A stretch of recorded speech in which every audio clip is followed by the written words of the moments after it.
Good morning, fellow Hoops fans. Welcome back to another episode of The Last Shot NBA show right here on Little Birdie TV, brought to you by our great mates over there at topsport.com.au. Now it's Friday morning. We've got both our heavy hitters in the building. We're going to be joined by Andrew Parkinson a little bit later on, but first we have to welcome old mate Benyam Kidane from NBA Australia. BK, what's going on, my man?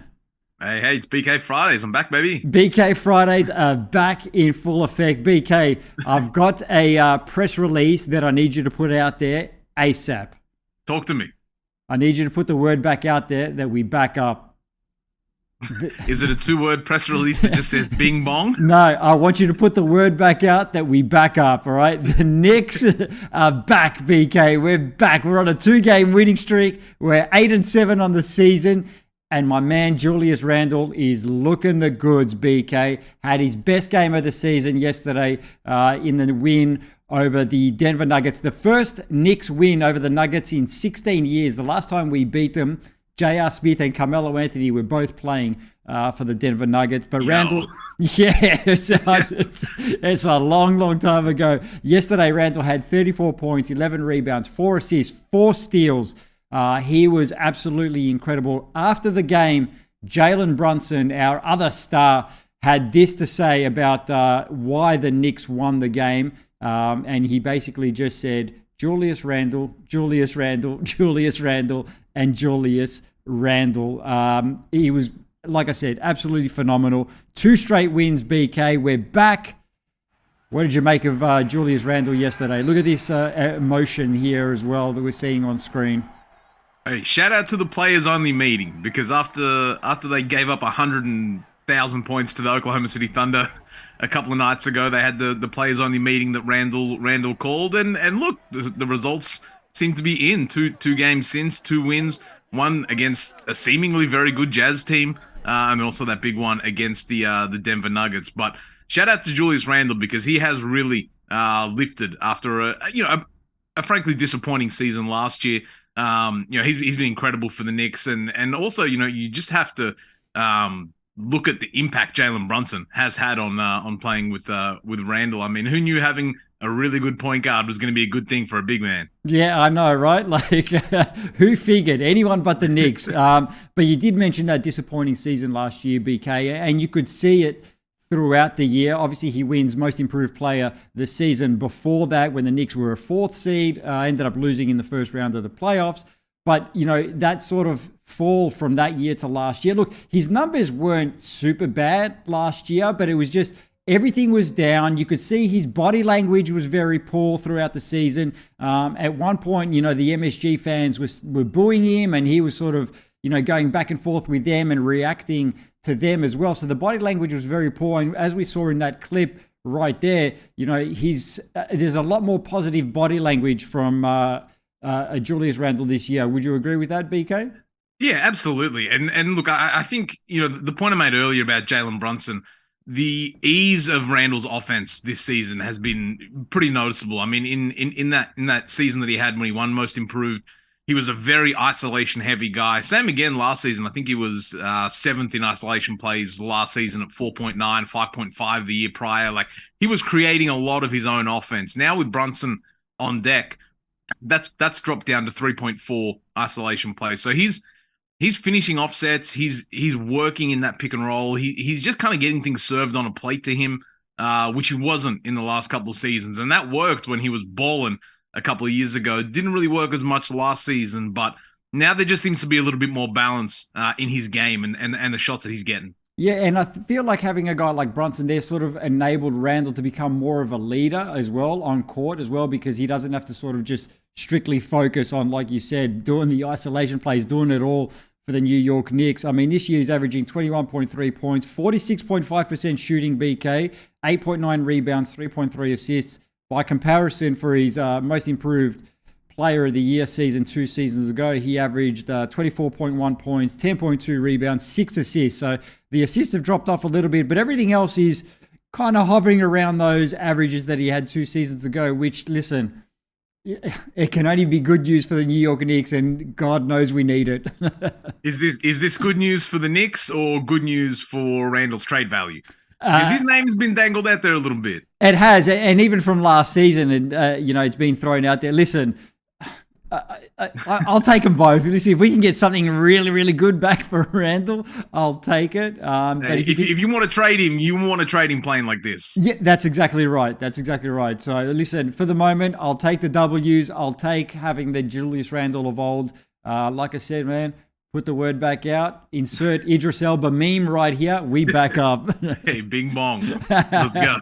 All right, BK, let's move on. We're going to talk about my mate, Giannis Antetokounmpo. He's been not really in the news, but he appeared on Serge Ibaka's show. What's it called again? Have you eaten yet? How hungry are you? How hungry are you? That's the one. Quality programming. Yeah. And he was asked a certain question by Serge Ibaka on the show about whether he's the face of the league, and this is what he had to say. You say you wanna, when you don't play basketball, you wanna disappear like Tim Duncan. You say you wanna, when you don't play basketball, you wanna disappear like Tim Duncan he did. Yes.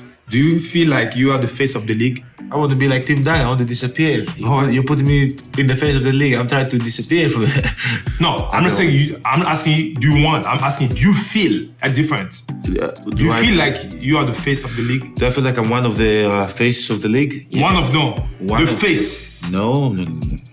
You're not. LeBron is the face. LeBron is still playing. Okay, it's a question. Yes, Question is mine, yours. Okay, Steph, so you don't feel like that? No.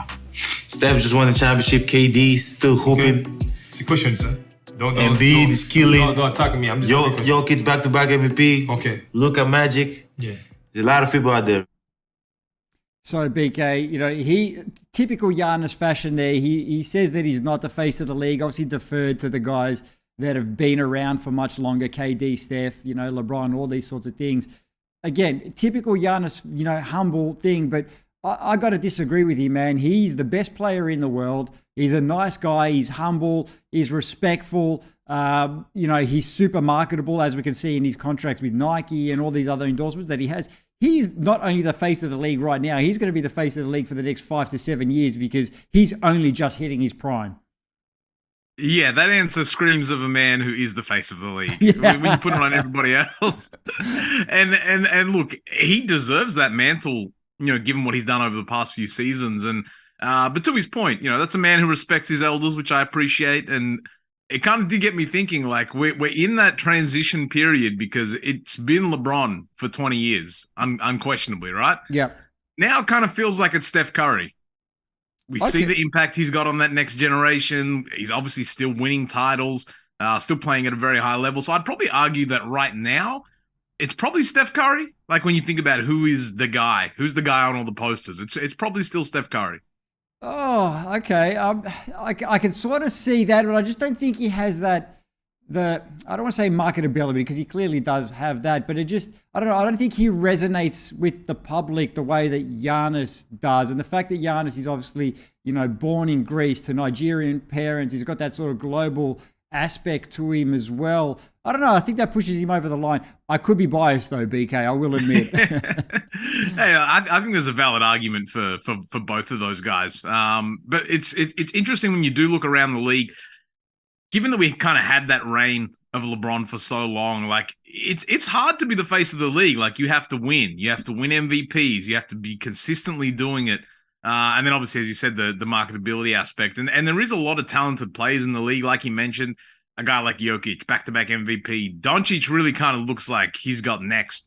If it's coming after Giannis, the next era kind of belongs to Luka. But who do you think, if we fast forward, say, to 3 years, who's the face of the league? Giannis. Like I said, I think he's the face of the league for the next 5 to 7 years because he's still only 27, I think he is. Yeah.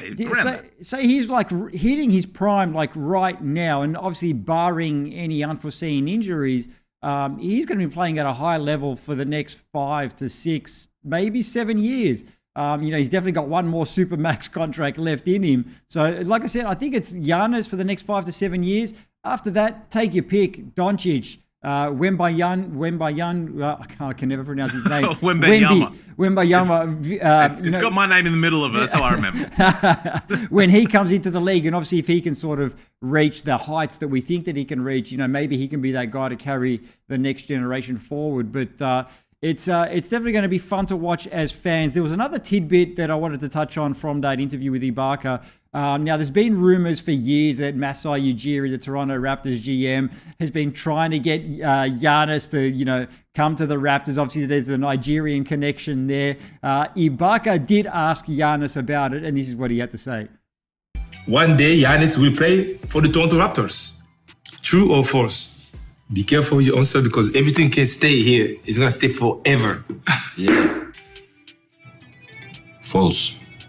Okay. One word answer, false. It's not it's not happening. So Masai, you can cool your jets. That one's not happening. That doesn't mean Masai's not going to keep trying. Listen, if anyone's going to keep trying, it is going to be Masai Ujiri. All right, two guys I wanted to put to you though for the face of the league. Are we on the verge of entering a Ja Morant Zion era? Okay, not mad at that. 3 years, 3 years down the track, where are these guys? Not mad at that. They're going to have to do some winning though before I can put them on that level. All right, BK. Moving on, we're going to talk about a guy that I know you're super high on, and that is Miles Turner. Now, there's been rumors again circulating for months that Miles Turner was going to be traded to the Lakers. Apparently, they have interest in him. Surprisingly, the Pacers have gotten off to a half-decent start this season. Currently 6th in the East at 7-6. Miles Turner having a career year, BK, so far, averaging 18.1 points, 8.9 rebounds, 3.1 blocks on 53, 38, 85 shooting splits. Now, according to Eric Pincus of Bleacher Report, the LA Clippers have been showing some interest in the Pacers center. They're trying to clear some of their wings and bring in a big guy, BK. What are they trying to do? They're trying to balance their roster out a little bit. What do you make of all this trade talk? I think they're trying to scupper the Lakers, if anything. But look, the Clippers already do have a strong defensive unit, but you bring a guy like Miles Turner. I mean, I like what Zubac brings to the table, but Turner, if we're talking depth, I'd assume Zubac would probably have to be in whatever trade to get Turner. But Turner really does raise the ceiling defensively for this Clippers team. We know what they're capable of on the perimeter, but also just from an offensive standpoint, having a big that, he's knocking down 37% of his threes this season, and you combine shot blocking and the ability to space the floor on a team like this. I see what the Clippers are trying to do. Like if they can pry Miles Turner away, they have some assets that they can do that with. They have their 2028 and 29 first round picks, plus a handful of second round picks as well. That could do the job with a few role players going the other direction. Do you like that move for the Clippers in terms of raising their ceiling? Yeah, I do. I mean, Miles Turner is like a I will say all-star caliber type of player. He's definitely playing at that level this season. But the question I wanted to ask, I think that'll make the Clippers dangerous, especially if they've got Kawhi Leonard healthy and the way Paul George has been playing as well. With Kawhi, I think he's been upgraded to questionable for today, so we may see the return of him today. But my question with you mentioned those draft picks. They've got some second-round draft picks. They don't have many first. You mentioned the 28, 29 because they dealt a ton of them away to bring Paul George over. What kind of deal do you see happening as far as role players and draft picks to get a guy like Miles Turner? Well, it's interesting for the Clippers. I mean, they do have guys they can move, but a lot of their assets aren't trade eligible, till later this year. John Wall can't be moved till, I think, December 15, and Nick Batum and Amir Coffey, they can't be traded till January 15. So that kind of shrinks the pool of guys that you can potentially move if you're trying to do that deal today. But I'm intrigued to see how this kind of plays out because, we saw the Rob Pelinka at the Indianapolis airport. Is Buddy Hield going to the Lakers? Is there a fire sale coming in Indiana? But I think if you sent back, a couple of guys off this Clippers roster, maybe some picks, I honestly don't know how much it would actually take to get a guy like Miles Turner. I think it's the first round picks. That's really what the Pacers are after, because I think if the Lakers were willing to move their 2 first round picks in the summer, they probably could have gotten Turner in that deal that they proposed. So I think, if the Clippers want to hemorrhage their future even more and see some of these first round picks out the door, if we're trying to win this year, then hey, I'm all for it. You've got this team now. You better try and do something with it. Yeah, absolutely. Things are definitely going to get interesting, especially as we get closer and closer to the trade deadline. All right, but BK, my man, we'll catch you again on Monday morning, and I'm sure we're going to have a hell of a lot more to talk about. Always a pleasure, my man. All right, man. Thank you very much. All right, it's time to bring on the Pan-Pacific champion himself, the Magic Man, Mr. Andrew Parkinson. Good morning. Good morning, Nick. How are you this morning? I'm doing great. How are you doing? I'm doing well. The picks went well on Wednesday, so I'm ready to spout my own trumpet, or blow my own trumpet, I should say. Go for it, mate. Yeah, went 3-1. You went 3-3 with your 6 picks, but 3-1 with our picks. We did pretty well picking the teams there. The Kings. How about my Kings covering the 2-point spread against the Nets, and they smacked them by 33. So in a very high scoring game. We didn't have to sweat that one at all, but that one was crazy. It went over, so we might be looking at the over in the Kings game today as well. Yeah, well, let's get into today's games. There's only 3 games on the schedule that we're going to take a look at, Parky. We're going to start off here with the Brooklyn Nets, Portland Trail Blazers. Blazers $1.70 favorites, Brooklyn Nets $2.17. Lines at -2.5. Total is at 222.5. Live on NBA League Pass. Now, Parky, with this one here, as of late last night, Yusuf Nurkic, Keon Johnson, and Justice Winslow were all questionable for the Portland Trail Blazers, and GP2, Gary Payton II, is out for this game here. Nothing that I saw last night as far as Nets injuries. How's that going to affect today's game?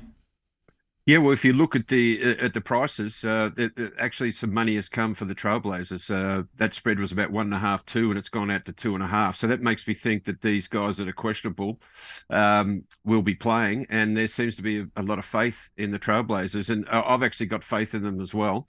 They've covered the line in 4 of their last 5 games.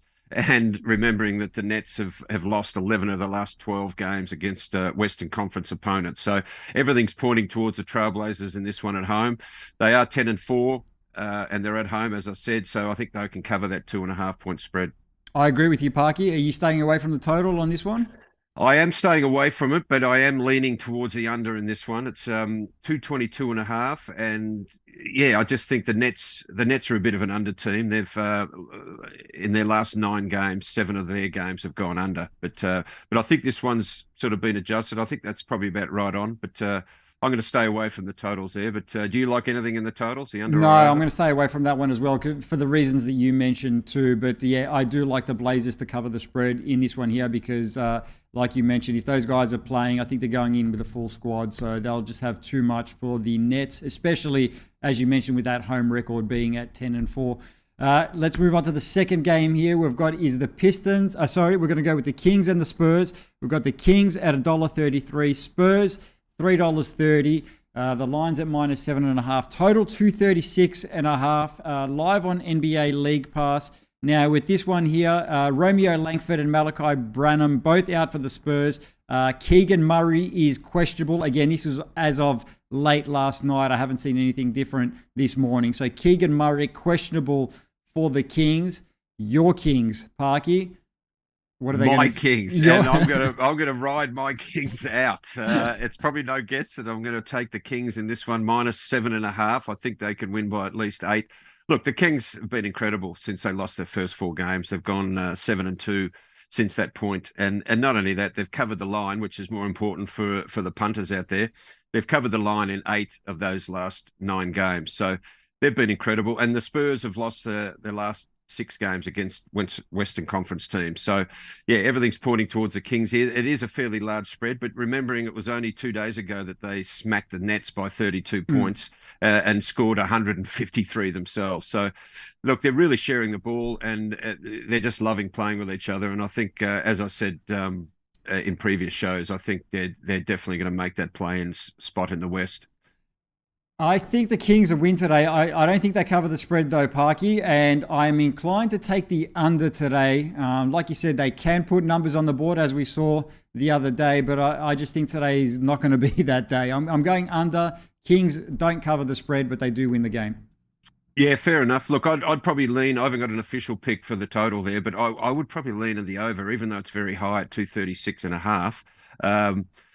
As I said, there were 274 points scored in their last game, their last home game against the Nets. So, yeah, but I'm staying away from that one. But yeah, that is a lot of points, and the Spurs have to just play a little bit of defense, and that could go under. But I'm going to stay away from that.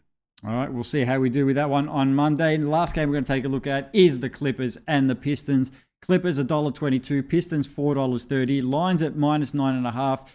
Total 217 even, live on ESPN. Like I mentioned earlier, Kawhi Leonard has been upgraded to questionable for this game, so we may see the return of the claw today. Paul George, again, as of late last night, was questionable. No Cade Cunningham for the Pistons for a couple more days.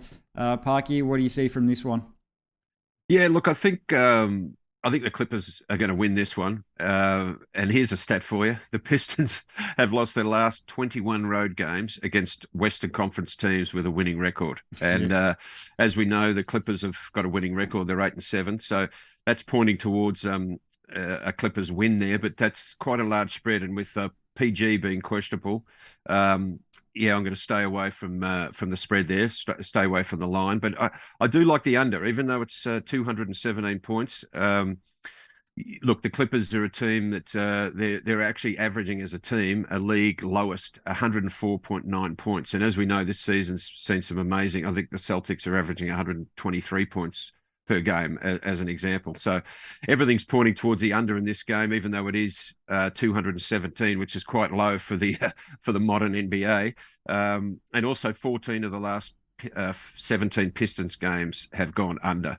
So you combine that with the Clippers being a good defensive team as well as being a sort of a low scoring team. I really like the under 217 in this one. Yeah, I agree with you on that one. I'm inclined to go under as well. I think the Clippers do win this game, and I do think they cover the spread, Parky. Yeah, no, I agree with that too. It's just a little high. Look, the Clippers could win by 10 or more, but yeah, I think there's better value in the under in this game. All right, we're going to take a quick look at the MVP odds, and then we're going to get out of here. We've got Giannis Antetokounmpo favorite 365, Luka Doncic 375, Tatum 570, Morant 975. Joel Embiid, $13, along with Steph Curry. Donovan Mitchell, 17. Kevin Durant, 17. And then we go down the line here. Nikola Jokic, Booker, Trae Young. I don't really think any one of those guys below Jokic. I think if Jokic, sort of has a great season, he probably might move up. But I don't think anyone else there is really, warranted to be one of the favorites at the moment. For me, I like those top two, Giannis and Luka. Yeah, there too. It is looking like a little bit of a two-horse race in the MVP, but let's not forget about Jason Tatum. He's been playing amazing. He's got the Celtics up there doing well, and I can see him, if he finishes off the year the way he's playing, he could be in that mix. I think it's probably out of those three. Yeah, Morant's at 975. Yeah. I'd sort of take it or leave that one. But the one I like for value is Embiid at $13. So I think. Yeah, and I'm not just saying that because he was my pick at the start of the year for MVP, but I'm still sticking with him. I thought it'd either be Giannis or him, to be honest. Giannis looks like he's actually the favorite at the moment as we speak. But I think there's a bit of value for Embiid there at $13. I think Curry's at around that $13 mark as well. So it's but yeah, it's looking a little bit like a two-horse race. Yeah, two plus one, because like you said, I agree with you. We're definitely going to have to include Jason Tatum in there the way he's been playing. All right, Parky, that's going to do it from us today. We're going to catch you again on Monday morning, and hopefully we do well on our picks again. Yeah, look forward to it. Happy punting. Likewise, mate. All right, guys, that's been another episode of the Last Shot NBA show right here on Little Birdie TV, brought to you by our great mates at topsport.com.au. We'll see you guys Monday morning.